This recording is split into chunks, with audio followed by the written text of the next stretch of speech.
আমরা অনেক সময় শুনে থাকি যে আমাদের কোমরে ব্যথা হয়ে থাকে, তো এই কোমরে ব্যথা কি কারণে হচ্ছে বুঝতে পারি না। কোমরে ব্যথা কি কিডনির কোনো সমস্যার ইঙ্গিত হতে পারে? কোমরে ব্যথা অনেক কারণেই হতে পারে। কিডনি যে থাকে, আমাদের দুটো কিডনি, সেটা হচ্ছে আমাদের যে মেরুদণ্ড তার পাশে, বুকের পাঁজরের নিচে দুদিকে। তো কিডনিতে কোনো সমস্যা হলে কোমরে ব্যথা হতে পারে, স্পাইনের কোনো সমস্যা হলে কোমরের ব্যথা হতে পারে। সিমটমস দেখে ডাক্তারবাবুরা বুঝে নিতে পারবেন যে এটা কোমরের থেকে না কিডনির থেকে। সুতরাং কোমরে ব্যথা হলেই যে সেটা শুধুমাত্র কিডনি, এইরকম ভয় নিয়ে চলবেন না। কারণ ফিয়ারনেস কিন্তু এই নর্মাল লাইফে প্রচন্ড ডিস্টার্ব করে।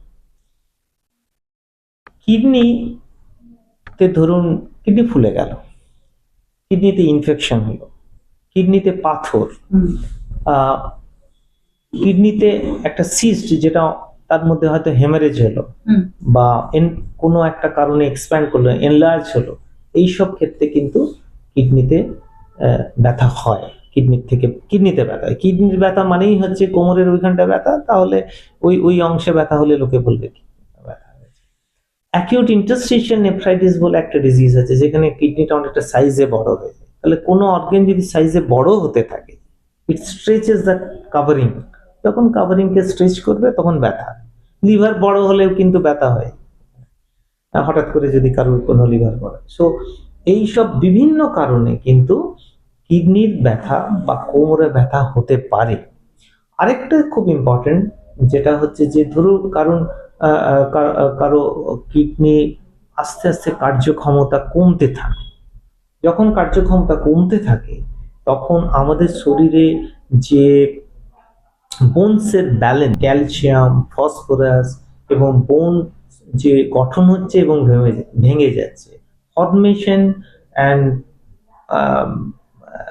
অস্টিওপোরোসিস এবং রিমডেলিং, এইসব অনেকটা অ্যাফেক্টেড হয়। তার ফলে কি হয়, কোমরে ব্যথা হতে পারে, মানে বোনস থেকেই ব্যথা হতে পারে। সুতরাং প্রাইমারিলি হচ্ছে কিডনির সমস্যা, সেখান থেকে ক্যালসিয়াম, ফসফরাস, প্যারাথরমন, ভিটামিন ডি এবং FGF23, এসব বিভিন্ন অ্যাবনর্মালিটির জন্য আমাদের শরীরে মাসলস এবং বোনস উইক হয়ে কোমরের ব্যথা সৃষ্টি করতে পারে।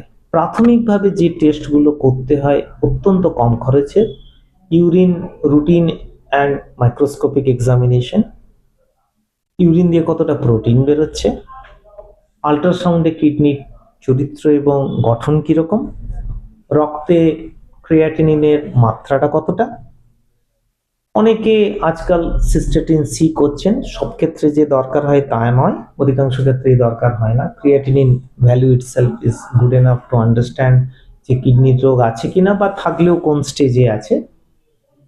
এবার যদি দেখা যায় যে কিডনির রোগ আছে, তখন কিডনির কমপ্লিকেশন কি কি হয়েছে, কিডনির রোগ থেকে কি কি কমপ্লিকেশন হচ্ছে, তার হিমোগ্লোবিন কমছে কিনা, তার শরীরে আয়রন কতটা আছে, তার calcium, phosphorus, PTH, sodium, potassium, magnesium এগুলো কেমন আছে, ভিটামিন ডি, প্যারাথরমন, এগুলো দেখে নিতে হয়। আপনি বললেন যে কিডনি রোগীদের বিভিন্ন স্টেজ আছে, আপনি এই স্টেজগুলো যদি একটু বলেন সংক্ষেপে। বিভিন্ন কিডনির রোগের বিভিন্ন রকম স্টেজিং আছে।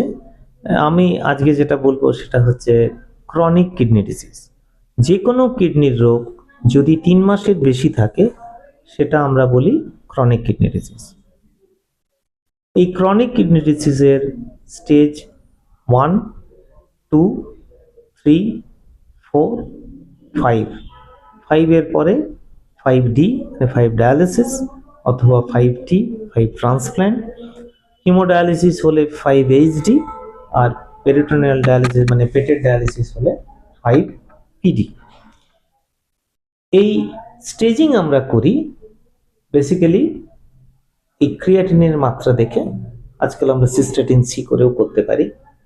এর আরেকটা ফর্ম আছে যেটা আমরা এ এবং অ্যালবুমিন, ইউরিনে কতটা প্রোটিন বেরোচ্ছে এবং কিডনির কার্যক্ষমতা কত তার ভিত্তিতে এ এন্ড জি। তো অত ডিটেলসে যাওয়ার দরকার নেই, যেটা সিম্পলি বলা যায় যে যদি কারোর স্টেজ 1 থাকে, এই 1, 2, 3 পর্যন্ত সাধারণত সিমটমস খুব একটা দেখা যায় না।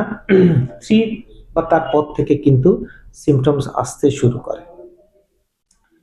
স্টেজ 5-এ গিয়ে অনেক ইউরেমিক সিমটমস, মানে ইউরিয়া ক্রিয়েটিনিন বেড়ে যাওয়ার জন্য বিভিন্ন অর্গান যে এফেক্টেড হয়, ব্রেন, হার্ট ইত্যাদি ইত্যাদি, সেগুলো আসতে শুরু করে।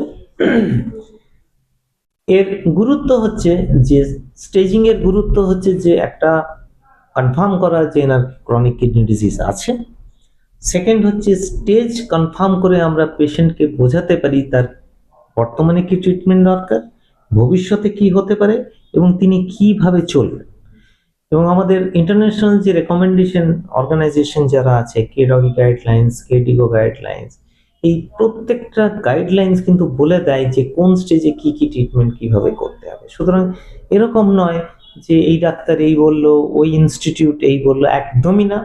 প্রত্যেকটা স্টেজিং এর জন্য একদম ফর্মুলা করা আছে যে কিভাবে পেশেন্টকে চলতে হবে, কি ওষুধ খেতে হবে ইত্যাদি। তো this are the stage.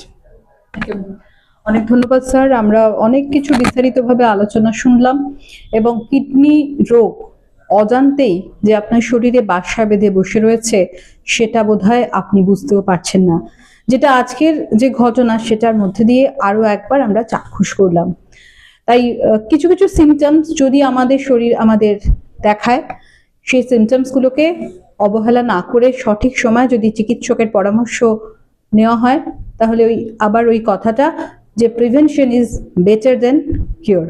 Thank you sir আমাদের এই অনুষ্ঠানে আসার জন্য। আপনারা সকলে সুস্থ থাকুন, অবশ্যই ভালো থাকুন, আর আপনাদের যে কোনো সমস্যার সমাধানের জন্য আমরা রয়েছি আপনাদের পাশে, ইমেজ বেঙ্গল হেলথ কেয়ার। ধন্যবাদ। নমস্কার।